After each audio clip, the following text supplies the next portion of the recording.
It was like an earth forest in the fall, but it was not fall. The forest leaves were green and copper and purple and fiery red, and a wind sent patches of bright greenish sunlight dancing among the leaf shadows. The hunt party of the explorer filed along the narrow trail, guns ready, walking carefully, listening to the distant, half-familiar cries of strange birds. A faint crackle of static in their earphones indicated that a gun had been fired. "Got anything?" asked June Walton. The helmet intercom carried her voice to the ears of the others without breaking the stillness of the forest. "Took a shot at something," explained George Barton's cheerful voice in her earphones. She rounded a bend of the trail and came upon Barton standing peering up into the trees, his gun still raised. "It looked like a duck." "This isn't Central Park," said Hal Burton, his brother, coming into sight. His green spacesuit struck an incongruous note against the bronze and red forest. "They won't all look like ducks," he said soberly. "Maybe some will look like dragons. Don't get eaten by a dragon, June," came Max's voice, quietly, into her earphones. "Not while I still love you." He came out of the trees carrying the blood sample kit and touched her glove with his, the grin on his ugly, beloved face barely visible in the mingled light and shade. A patch of sunlight struck a greenish glint from his fishbowl helmet. They walked on. A quarter of a mile back, the spaceship Explorer towered over the forest like a tapering skyscraper, and the people of the ship looked out of the viewplates at fresh winds and sunlight and clouds, and they longed to be outside. But the likeness to Earth was danger, and the cool wind might be death, for if the animals were like Earth animals, their diseases might be like Earth diseases, alike enough to be contagious, different enough to be impossible to treat. There was warning enough in the past. Colonies had vanished, and traveled spaceways drifted with the corpses of ships which had touched on some plagued planet. The people of the ship waited, while their doctors, in airtight spacesuits, hunted animals to test them for contagion. The four medicos, for June Walton was also a doctor, filed through the alien home-like forest, walking softly, watching for motion among the copper and purple shadows. They saw it suddenly, a lighter, moving copper patch among the darker browns. Reflex action swung June's gun into line, and behind her someone's gun went off with a faint crackle of static, and made a hole in the leaves beside the specimen. Then for a while no one moved. This one looked like a man, a magnificently muscled, leanly graceful, human-like animal, but in its calloused bare fur it was a head taller than any of them. Red-haired, hawk-faced, and darkly tanned, it stood breathing heavily, looking at them with that expression. At its side hung a sheath knife, and a crossbow was slung across one wide shoulder. They lowered their guns.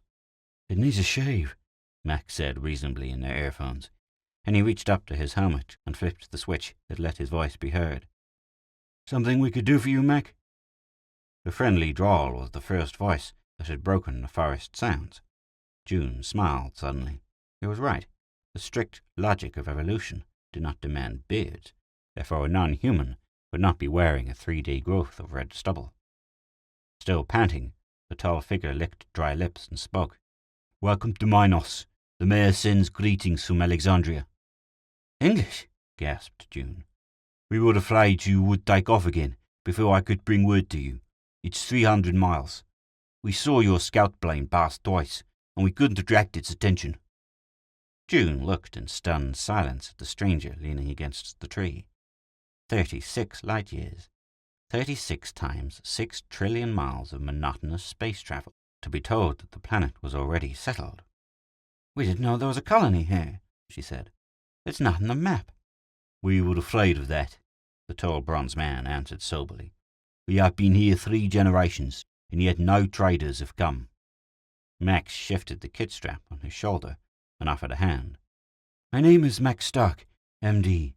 This is June Walton, M.D., Hal Burton, M.D., and George Barton, Hal's brother, also M.D. "Patrick Mead is the name," smiled the man, shaking hands casually. "Just a hunter and bridge carpenter myself. Never met any medicos before." The grip was effortless, But even through her air-proofed glove, June could feel that the fingers that touched hers were as hard as padded steel. What is the population of Minos? She asked. He looked down at her curiously for a moment before answering. Only 150, he smiled. Don't worry, this isn't a city planet yet. There's room for a few more people. He shook hands with the Bartons quickly. That is, you are people, aren't you? He asked startlingly. Why not? Said Max, with a poise that June admired. Well, you are all so... Patrick Mead's eyes roamed across the faces of the group. So varied. They could find no meaning in that and stood puzzled. I mean, Patrick said into the silence, all these interesting different hair colours and face shapes and so forth. He made a vague wave with one hand, as if he'd run out of words, or was anxious not to insult them. Joke? Max asked, bewildered. June laid a hand on his arm. No harm meant, she said to him over the intercom, but just as much of a shock to him as he is to us. She addressed a question to the tall colonist on outside sound. What should a person look like, Mr. Mead? He indicated her with a smile. Like you.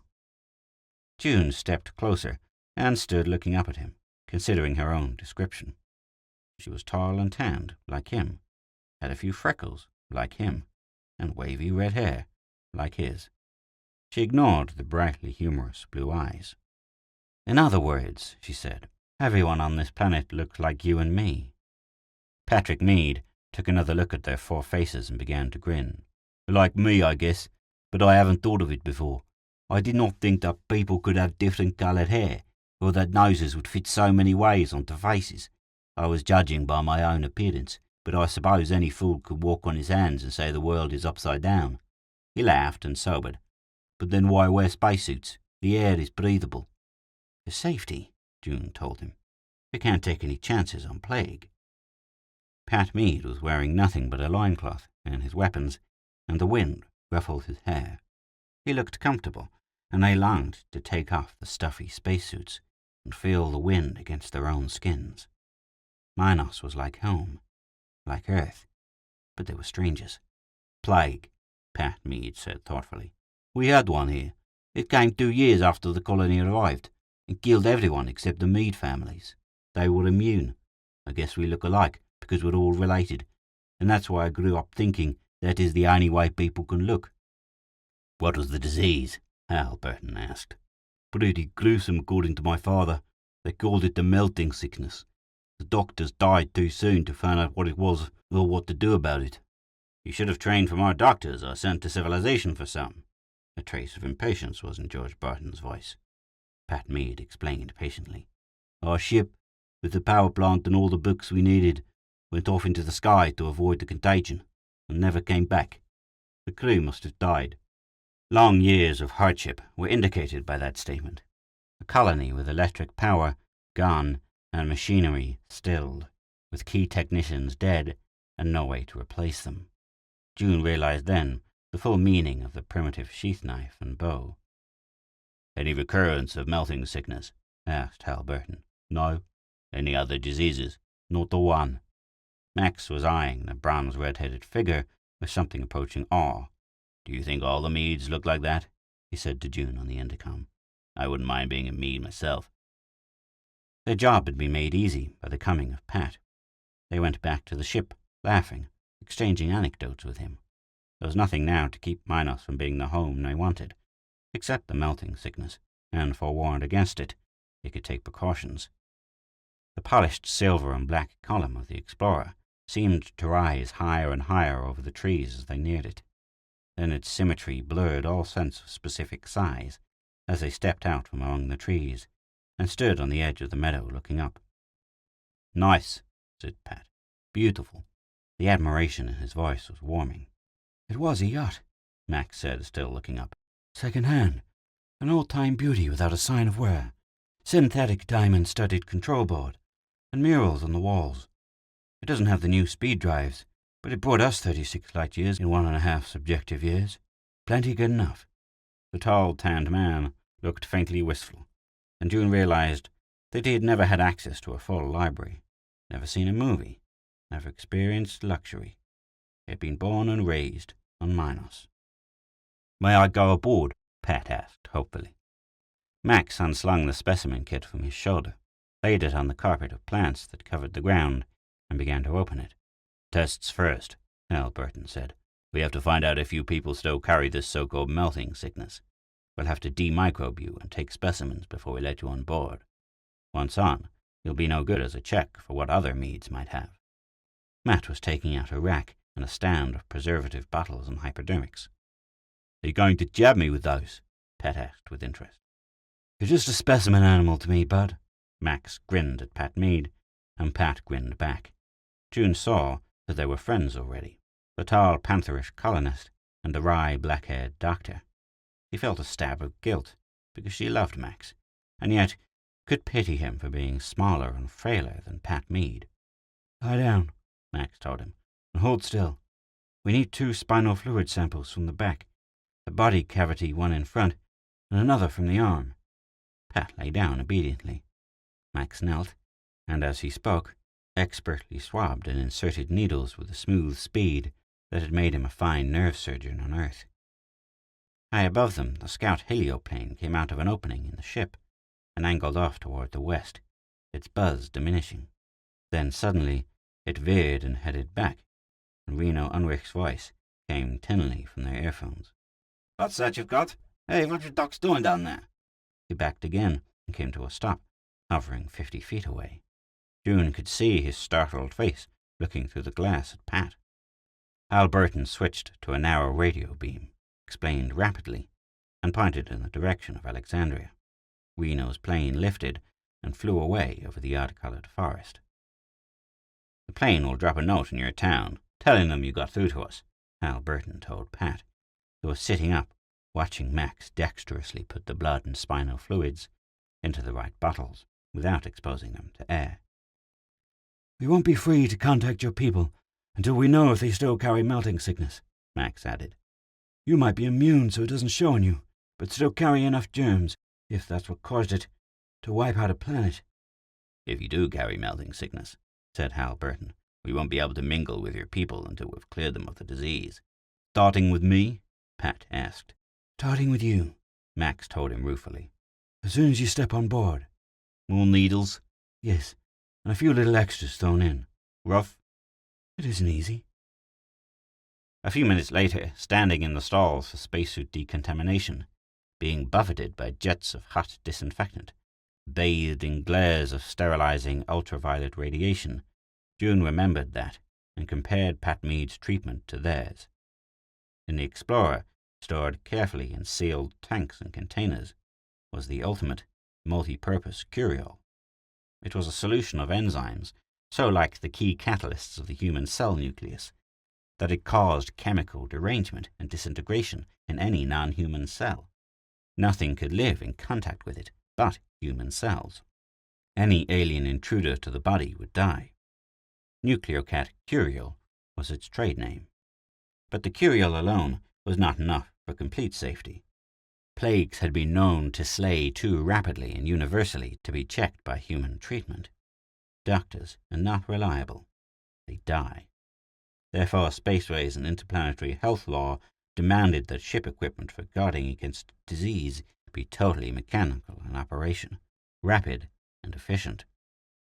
Somewhere near them, in a series of stalls which led around and around like a rabbit maze, Pat was being herded from stall to stall by peremptory mechanical voices, directed to soap and shower, ordered to insert his arm into a slot which took a sample of his blood, given solutions to drink, bathed in germicidal ultraviolet, shaken by sonic blasts, breathing air thick with sprays of germicidal mists, being directed to put his arms into other slots where they were anesthetized and injected with various immunizing solutions.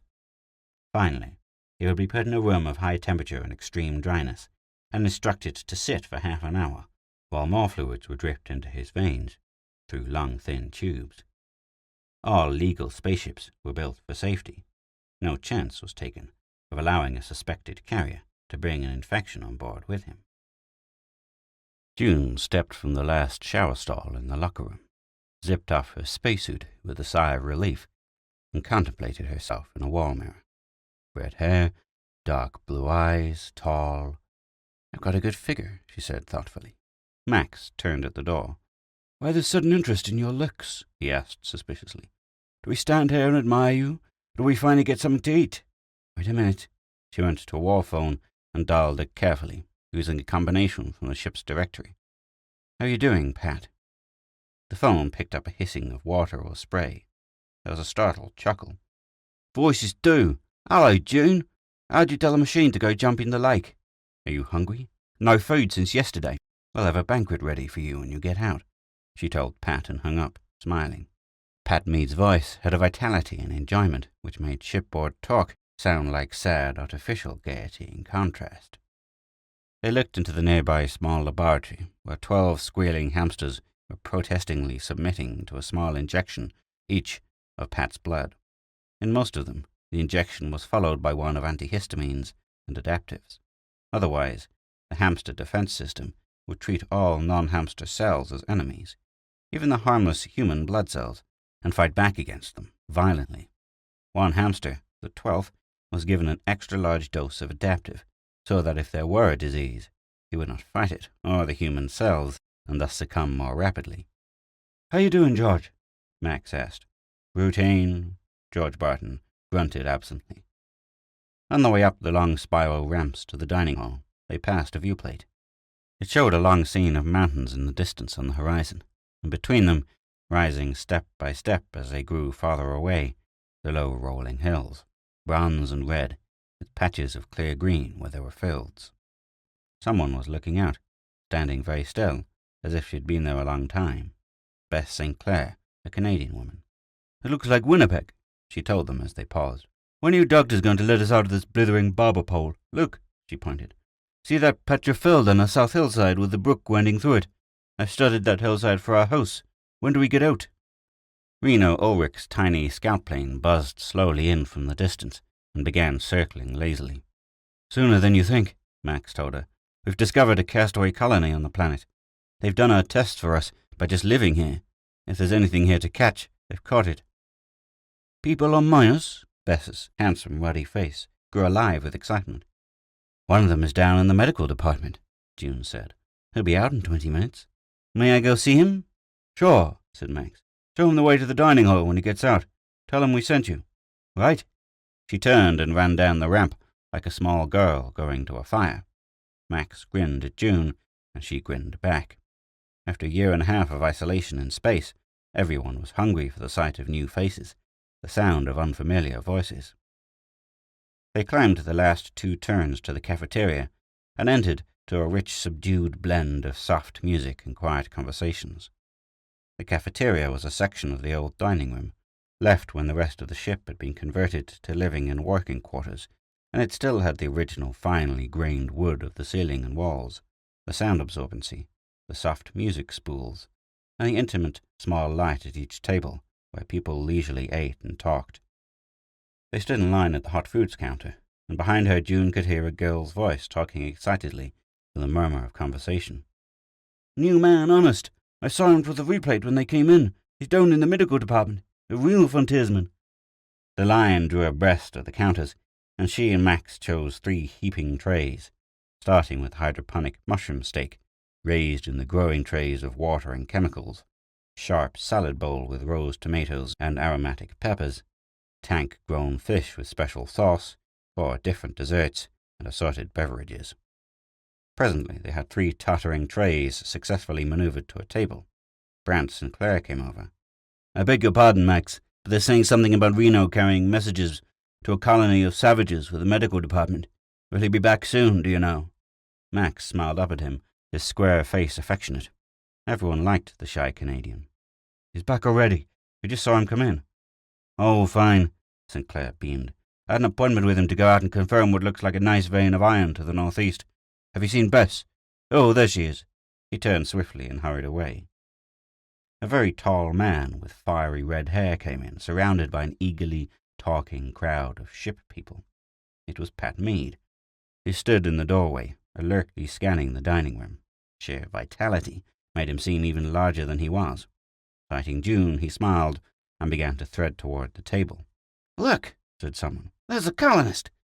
Shelia, A pretty, jewelled woman followed and caught his arm. "Did you really swim across a river to come here?" Overflowing with goodwill and curiosity, people approached from all directions. "Did you actually walk 300 miles? Come eat with us. Let me help choose your tray." Everyone wanted him to eat at their table. Everyone was a specialist and wanted data about Minos.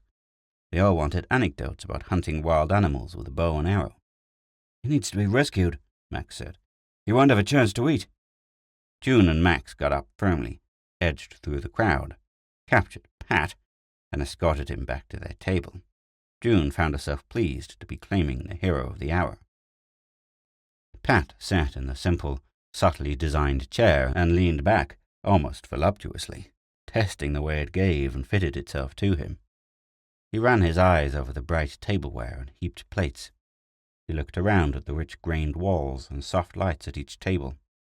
He said nothing, just looking and feeling and experiencing. "When we build our town and leave the ship," June explained, "we will turn all the staterooms back into the lounges and ballrooms and cocktail bars that used to be inside." "Oh, I'm not complaining," Pat said negligently. He cocked his head to the music and tried to locate its source. "That's big of you," said Max, with gentle irony. They fell to, Pat beginning the first meal he had had in more than a day. Most of the other diners finished when they were halfway through, and began walking over, diffidently at first, then in another wave of smiling faces, handshakes, and introductions.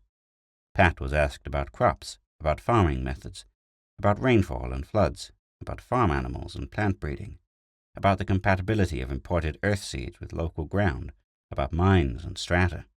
There was no need to protect him. He leaned back in his chair and drawled answers with the lazy ease of a panther. Where he could think of no statistic, he would fill the gap with an anecdote. It developed that he enjoyed spinning campfire yarns, and especially being the center of interest. Between bouts of questions, he ate with undiminished and glowing relish. June noticed that the female specialists were prolonging the questions more than they needed, clustering around the table, laughing at his jokes, until presently Pat was almost surrounded by pretty faces, eager questions, and chiming laughs. Shelley, the beautiful, laughed most chimingly of all. June nudged Max, and Max shrugged indifferently. It wasn't anything a man would pay attention to, perhaps, but June watched Pat for a moment more, then glanced uneasily back to Max. He was eating and listening to Pat's answers, and did not feel her gaze. For some reason, Max looked almost shrunken to her. He was shorter than she had realized. She had forgotten that he was only the same height as herself.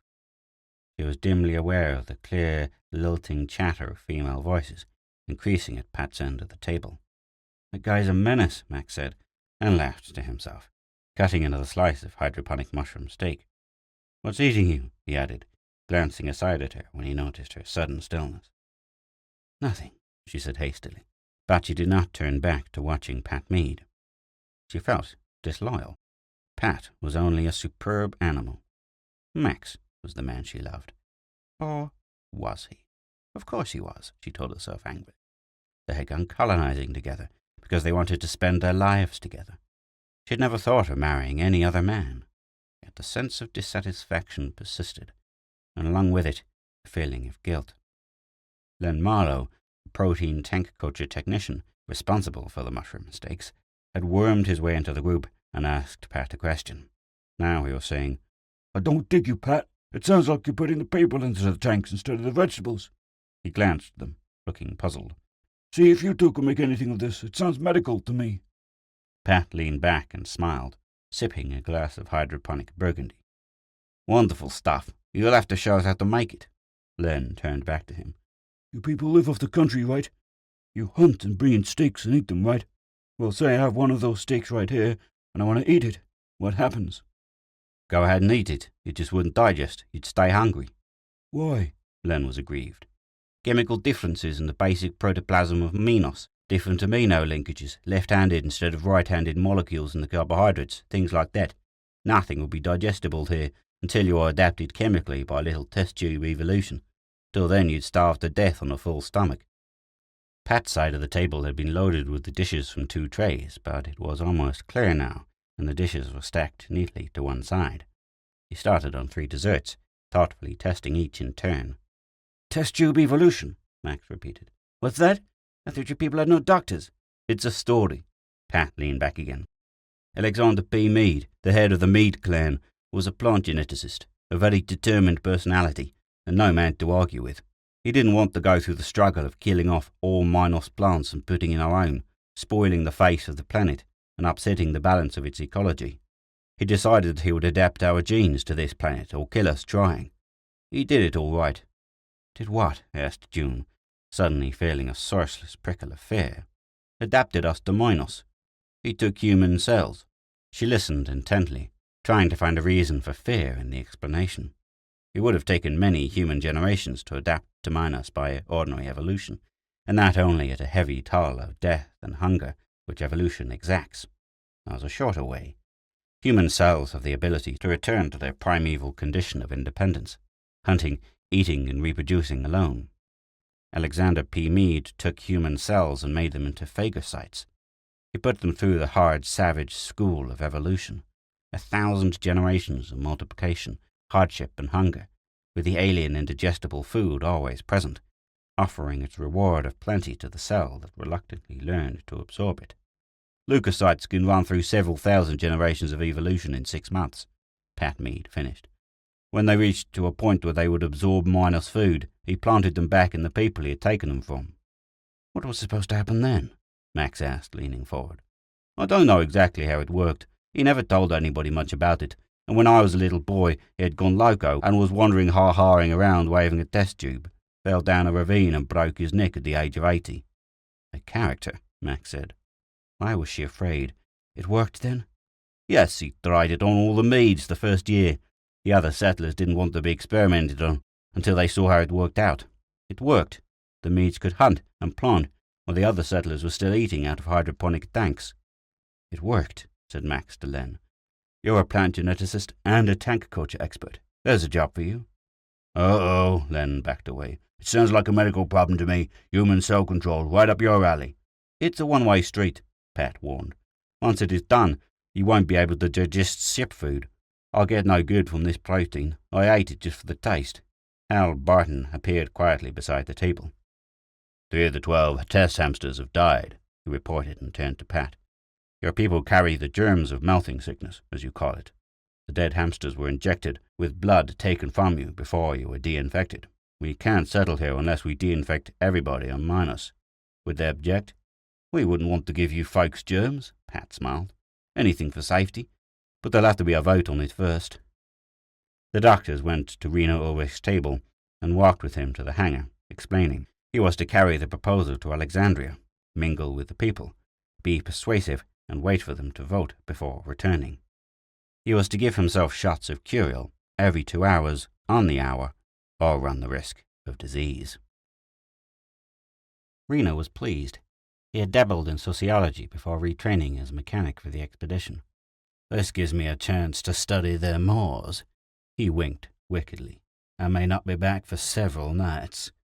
They watched through the viewplate as he took off, and then went over to the laboratory for a look at the hamsters. 3 were alive and healthy, munching lettuce. 1 was the control. The other 2 had been given shots of Pat's blood before he entered the ship, but with no additional treatment. Apparently a hamster could fight off melting sickness easily if left alone. 3 was still feverish and ruffled, with a low red blood count, but recovering. The 3 dead ones had been given strong shots of adaptive and counterhistamine, so their bodies had not fought back against the attack. June glanced at the dead animals hastily and looked away again. They lay twisted with a strange semi-fluid limpness, as if ready to dissolve. The last hamster, which had been given the heaviest dose of adaptive, had apparently lost all its hair before death. It was hairless and pink, like a stillborn baby. We can find no microorganisms, George Barton said. None at all. Nothing in the body that should not be there. Leukosis and anemia. Fever only for the ones that fought it off. He handed Max some temperature charts and graphs of blood counts. June wandered out into the hall. Pediatrics and obstetrics were her field. She left the cellular research to Max and just helped him with laboratory routine. A strange mood followed her out into the hall, then abruptly lightened. Coming toward her, busily telling a tale of adventure to the gorgeous Shelia Davenport, was a tall, red-headed, magnificently handsome man. It was his handsomeness which made Pat such a pleasure to look upon and talk with, she guiltily told herself, and it was his tremendous vitality. It was like meeting a movie hero in the flesh, or a hero to the pages of a book. Deerslayer, John Clayton, Lord Greystoke. She waited in the doorway to the laboratory and made no move to join them, merely acknowledged the two with a nod and a smile, and a casual lift of the hand. They nodded and smiled back. "Hello, June," said Pat, and continued telling his tale, but as they passed, he lightly touched her arm. "Oh, pioneer," she said mockingly and softly to his passing profile, and knew that he had heard. That night she had a nightmare.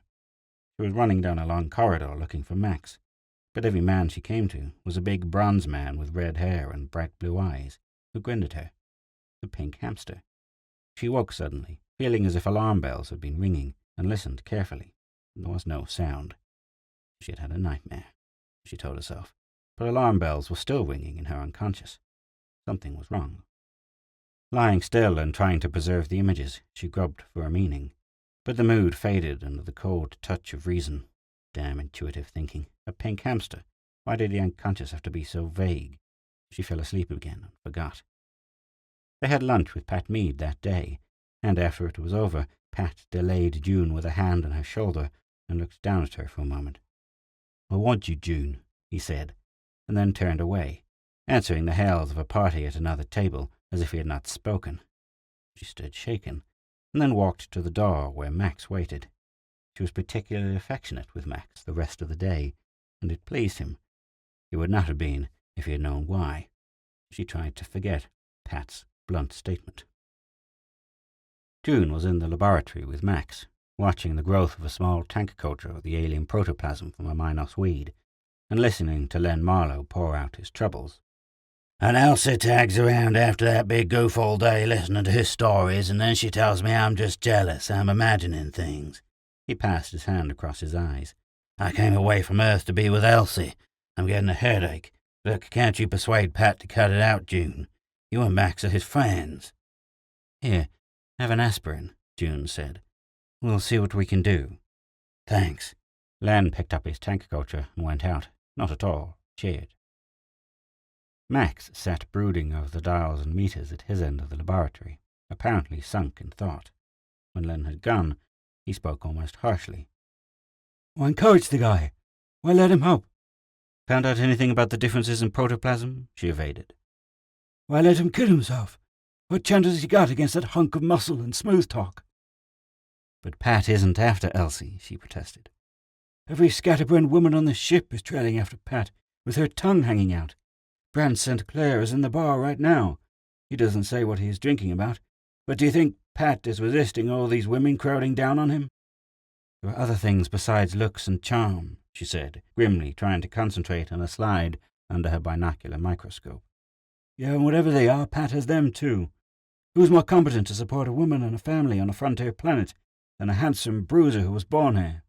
"I meant," June spun around on her stool with unexpected passion, "there is old friendship, and there is fondness, and memories, and loyalty." She was half shouting. "They're not worth much in the second-hand market," Max said. He was sitting slumped on his lab stool, looking dully at his dials. "Now I'm getting a headache," he smiled ruefully. "No kidding, a real headache. And over other people's troubles yet." "Other people's troubles?" She got out and wandered out into the long, curving halls. "I want you, June," Pat's voice repeated in her mind.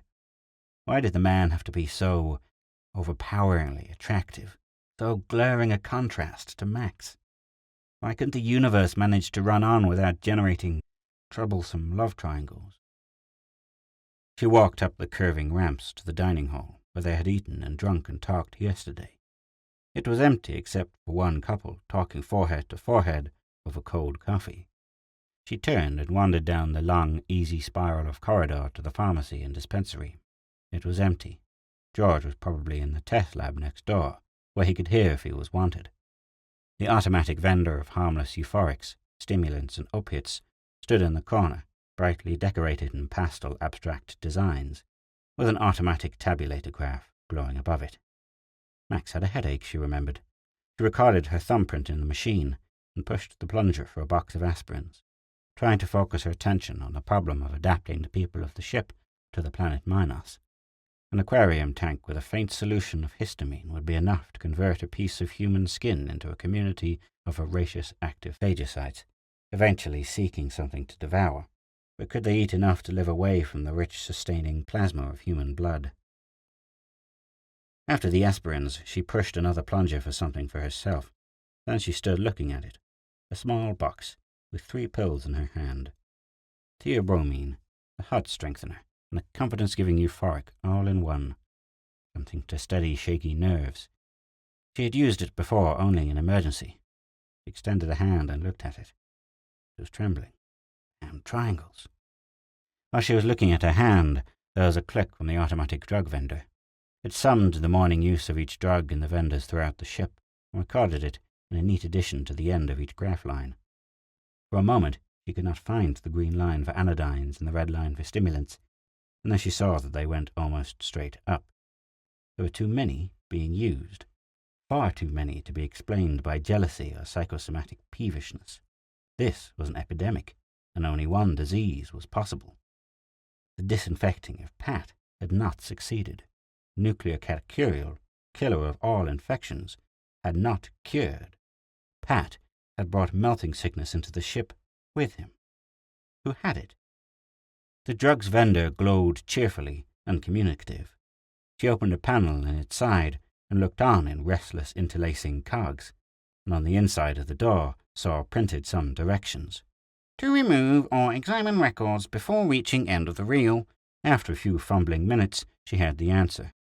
In the cafeteria at breakfast and lunch, 38 men out of the 48 aboard ship had taken more than his norm of stimulant. 21 had taken aspirin as well. The only woman who had made an unusual purchase was herself. She remembered the hamsters that had thrown off the infection with a short, sharp fever, and checked back in the records to the day before. There was a short rise in aspirin sales to women at late afternoon. The women were safe. It was the men who had melting sickness. Melting sickness killed in hours, according to Pat Mead. How long had the men been sick? As she was leaving, Jerry came into the pharmacy, recorded his thumbprint, and took a box of aspirin from the machine. She felt all right. Self-control was working well, and it was pleasant still to walk down the corridor smiling at the people who passed. She took the emergency elevator to the control room and showed her credentials to the technician on watch. Medical emergency. At a small control panel in the corner was a large red button, precisely labeled. She considered it and picked up the control room phone. This was the hard part, telling someone, especially someone who had it. Max. She dialed, and when the click on the end of the line showed he had picked the phone up, she told Max what she had seen.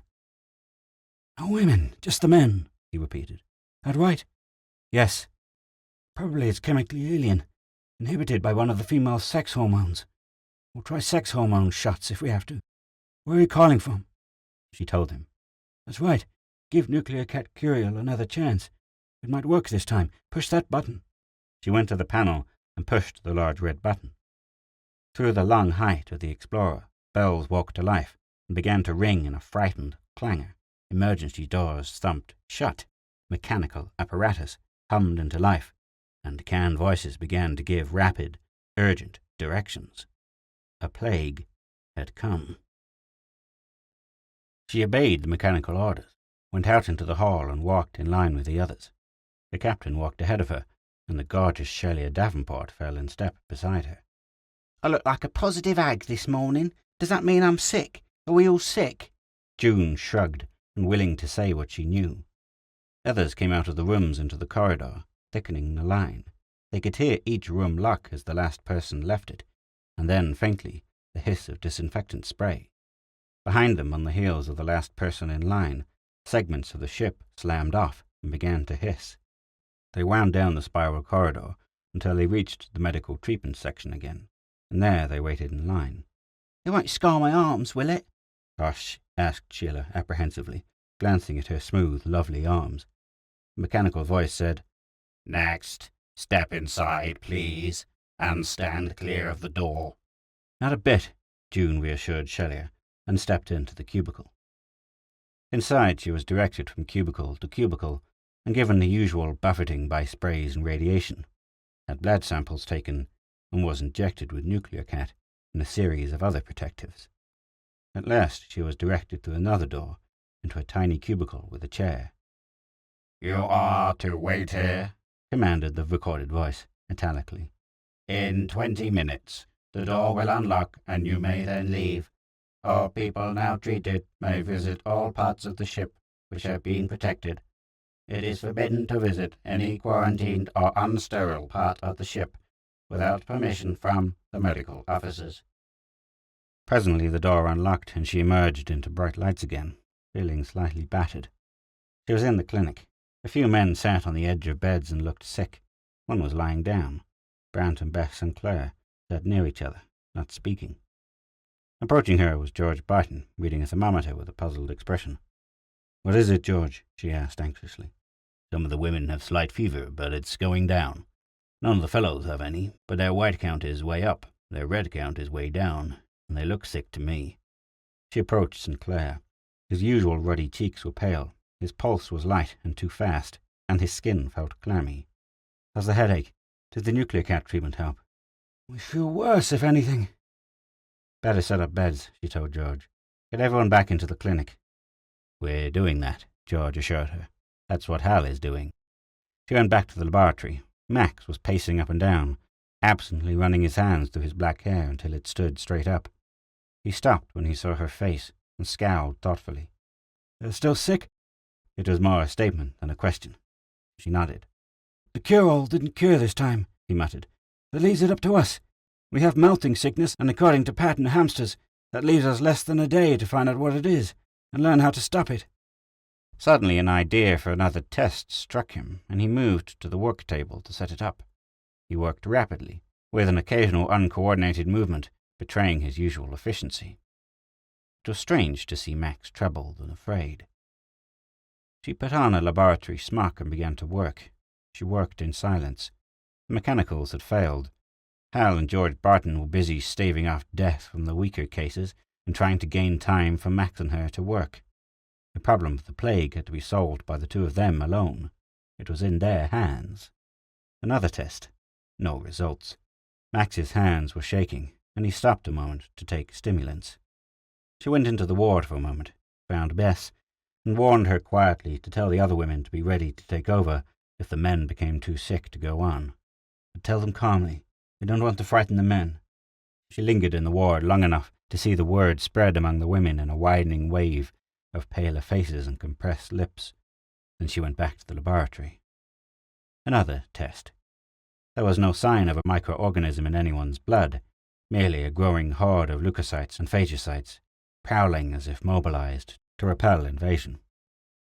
Len Marlowe was wheeled in unconscious, with Hal Barton's written comments and conclusions pinned to the blanket.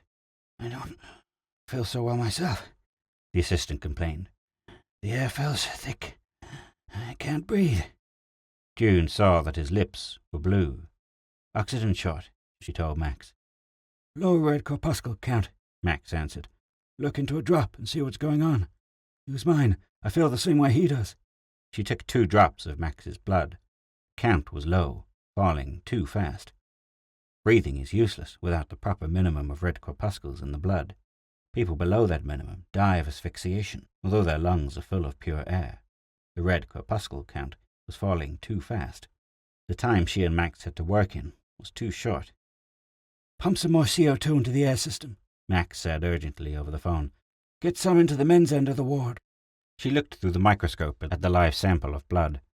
It was a dark, clear field, and bright, moving things spun and swirled through it, but you could see nothing that did not belong there. "Hal," Max called over the general speaker system, "cut the other treatments. Check for accelerating anemia. Treat it like monoxide poisoning, CO2 and oxygen."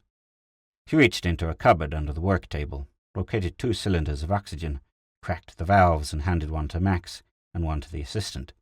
Some of the bluish tint left the assistant's face as he breathed, and he went over to the patient with reawakened concern.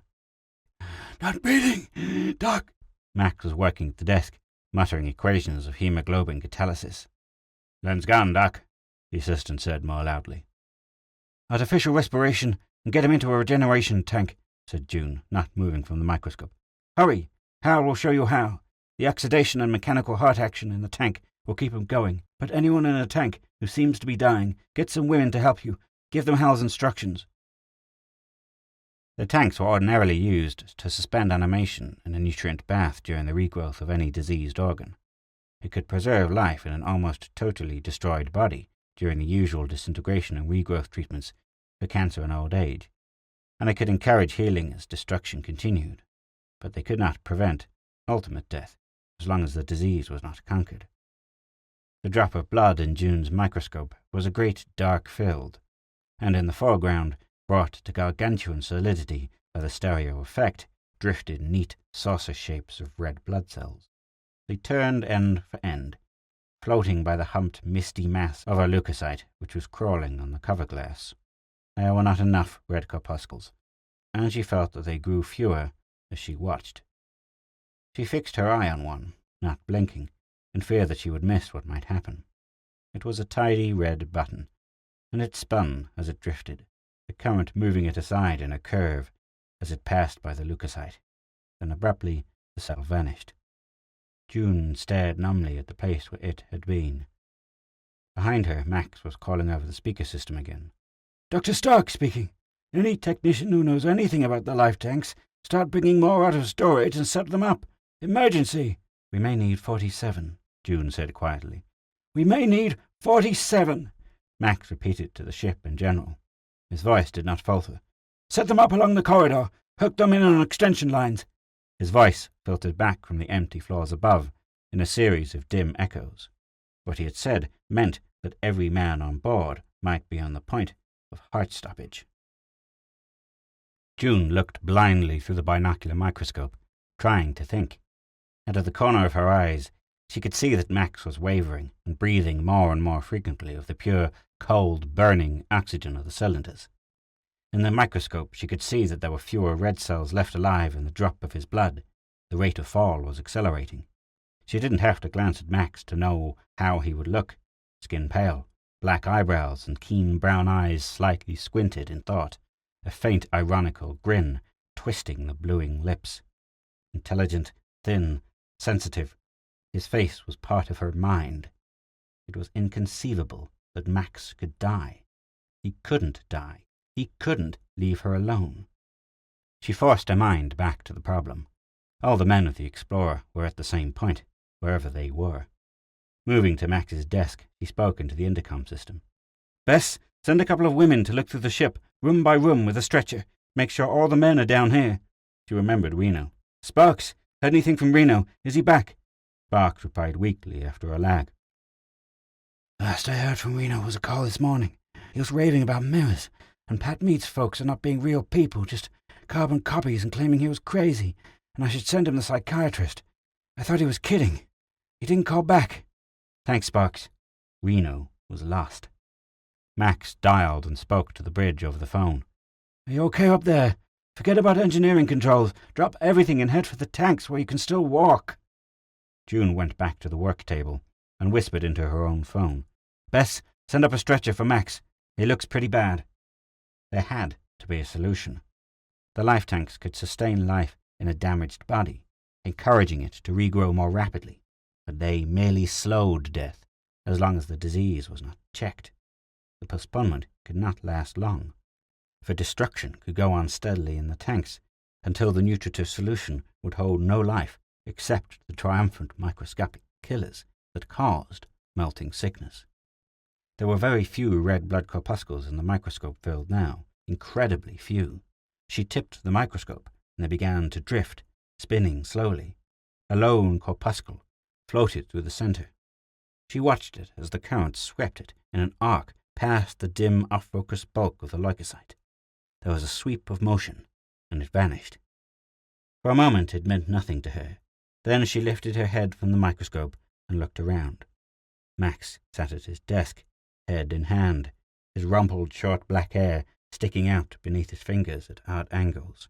A pencil and a pad, scrawled with formulas, lay on the desk before him. She could see his concentration in the rigid set of his shoulders. He was still thinking. He had not given up. Max, I just saw a leukocyte grab a red blood corpuscle. It was unbelievably fast. Leukemia, muttered Max without moving. Galloping leukemia yet. It comes under the heading of cancer. Well, that's part of the answer. It might be all we need. He grinned feebly and reached for the speaker set. Anybody still on his feet in there? He muttered into it, and the question was amplified to a booming voice throughout the ship. Hal, you're still going. Look, Hal, change the dolls. Set them to deep melt and regeneration. 1 week. This is like leukemia. Got it? This is like leukemia. June rose. It was time for her to take over the job. She leaned across his desk and spoke into the speaker system. Dr. Walton talking, she said. This is to the women. Don't let any of the men work any more. They'll kill themselves. See that they all go into the tanks right away. Set the tank dials for deep regeneration.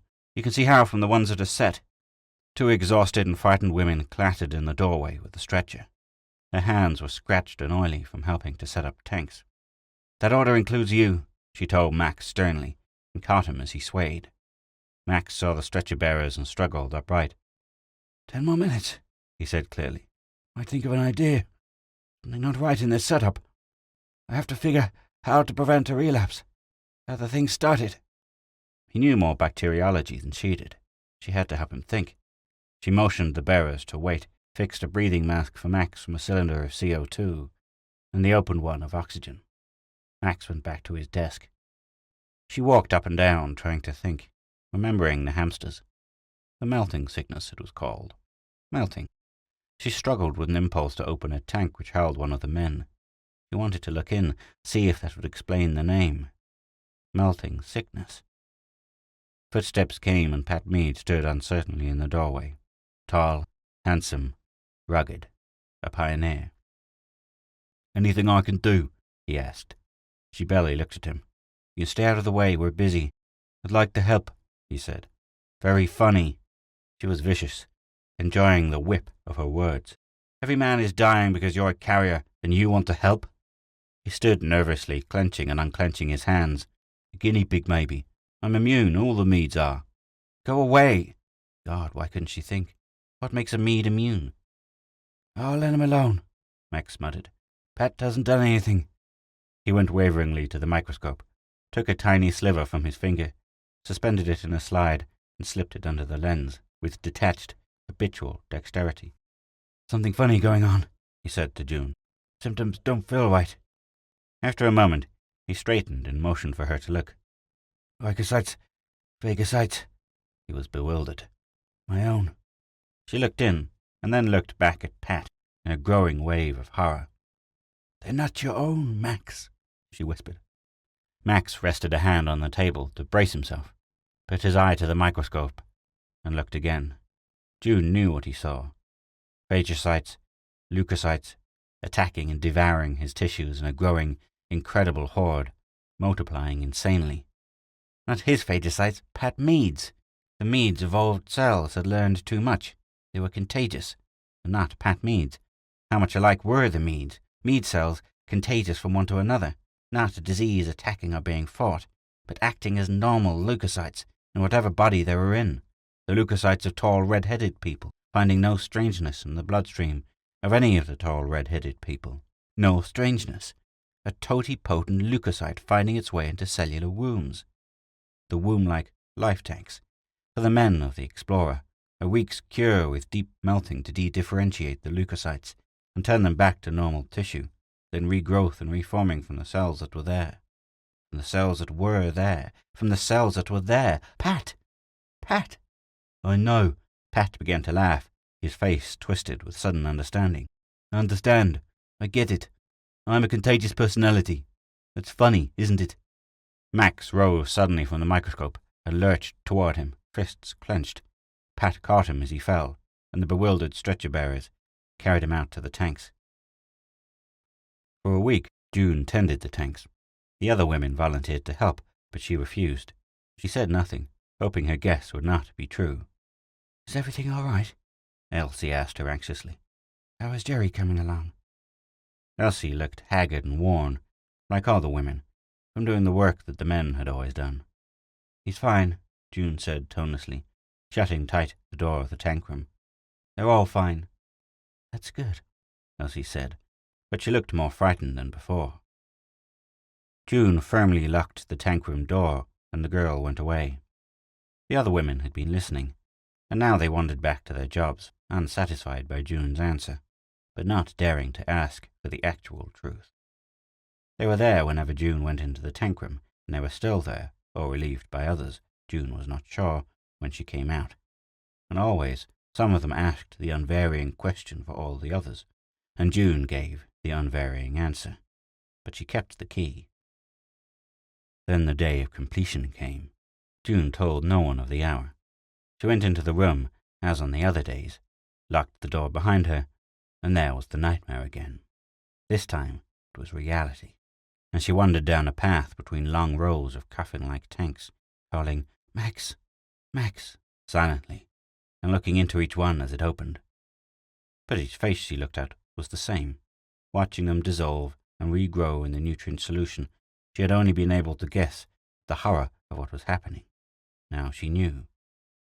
They were all the same lean-boned, blonde-skinned face, with a pin-feather growth of reddish down on cheeks and scalp, all horribly and handsomely the same. A medical kit lay carelessly on the floor beside Max's tank.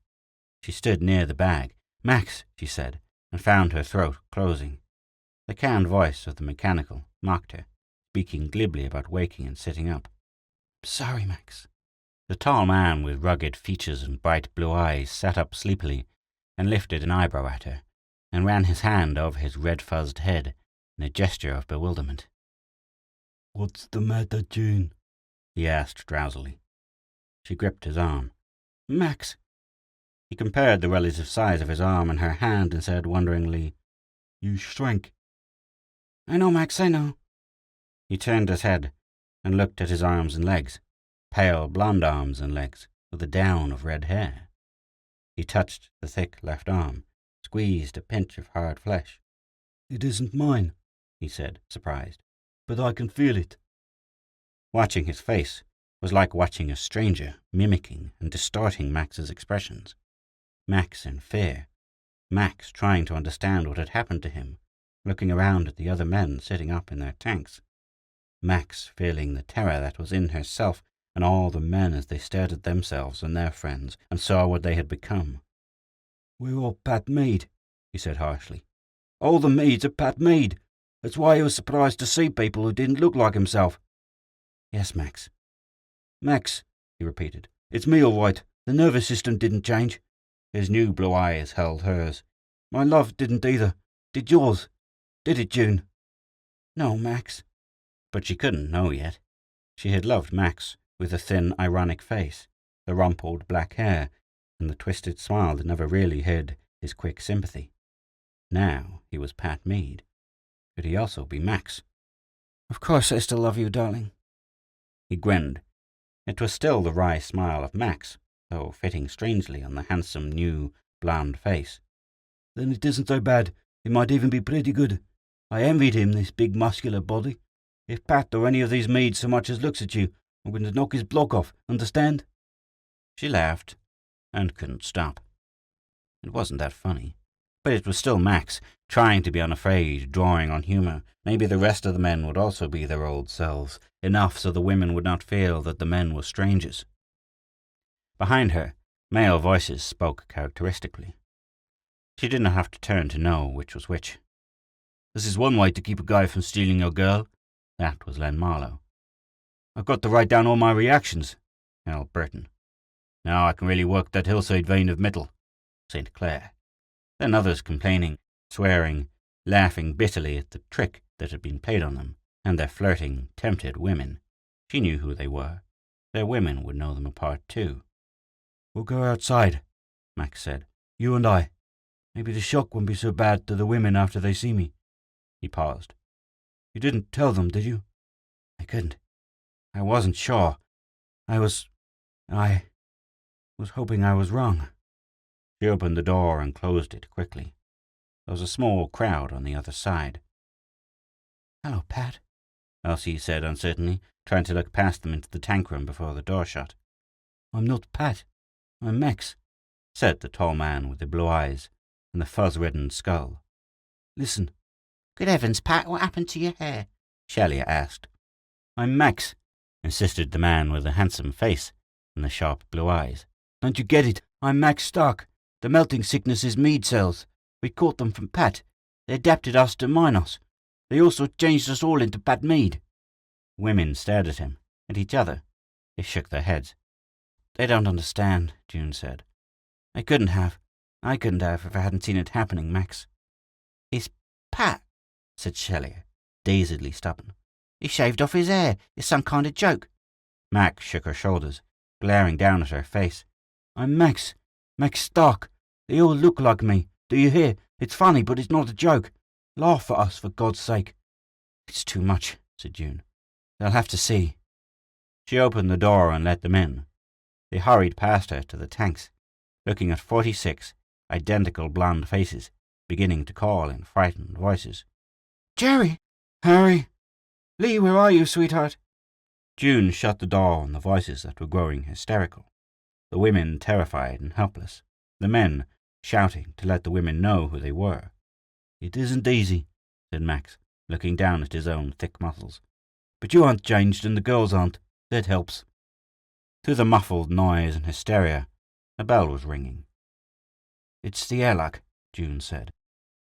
Peering in the viewplate were 9 Meads from Alexandria. To all appearances, 8 of them were Pat Mead at various ages, from 15 to 50, and the other was a handsome, leggy, red-headed girl who could have been his sister.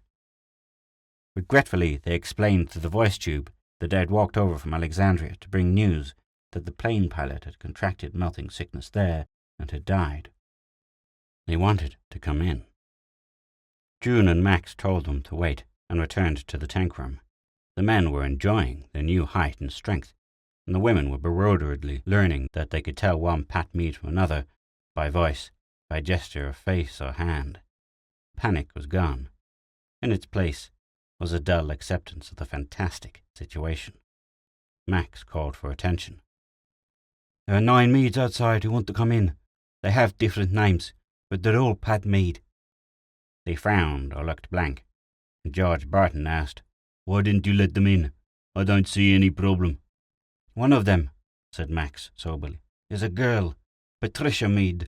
The girl wants to come in. There was a long silence, while the implications settled to the fear centre of the women's minds. Shelia, the beautiful, felt it first. She cried, No, please don't let her in. There was real fright in her tone, and the women caught it quickly. Elsie clung to Jerry, begging, You don't want me to change, do you, Jerry? You like me the way I am. Tell me you do. The other girls backed away. It was illogical, but it was human. June felt terror rising in herself. She held up her hand for quiet and presented the necessity to the group. Only half of us can leave Minos, she said. The men cannot eat ship food. They've been conditioned to this planet. We women can go, but we would have to go without our men. We can't go outside without contagion, and we can't spend the rest of our lives in quarantine inside the ship. George Barton is right. There is no problem. But we'd be changed, Shelia shrilled. I don't want to become a Mead. I don't want to be somebody else. She ran to the inner wall of the corridor.